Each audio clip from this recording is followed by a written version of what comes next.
आ गया इतना बेहतर।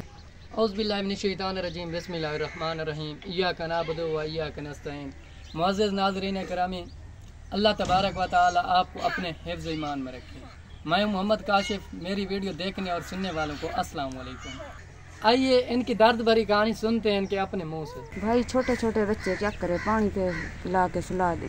ये 10 साल थी गई, दिमाग दे कमजोरी आई ना कूते बाकी टांगू ना बस अल्लाह नाम ही दे देने खा गी दे एक दिन दू त्रै रात बच्चे दुखे पै रहे कोई परवाह ही कौन। क्या करे बंदा, निक्के निक्के बच्चे जल्द परेशानी थी है, बंदे को टेंशन आती है, दिल आदे बंदा खुद कुछ ही कर। भाई मेरे घर ना होंगे आटा ना कोई खावन पीवन की कुछ कह नहीं होंगी। मैं एडो एडो 100-200 कमा दी अज के दौर क्या थी 200-250 रुपये किलो चीनी थी खड़ी।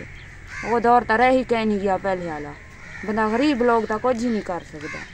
बाकी अल्लाह वारे से अल्लाह कहीं वेले कोई अल्लाह नामी कहीं गरीब भोरी दे ही दिया था, बस एक टाइम का गुजारा चल रहा। बाकी किसी कह नहीं आता 3-3 4-4 दिहाड़े भुखे पे हैं, तसे पे हैं, कहीं कोई पता कह नहीं। नाल दे अमीर हैं या गरीब हैं, कोई नहीं मदद करेंदा सारी।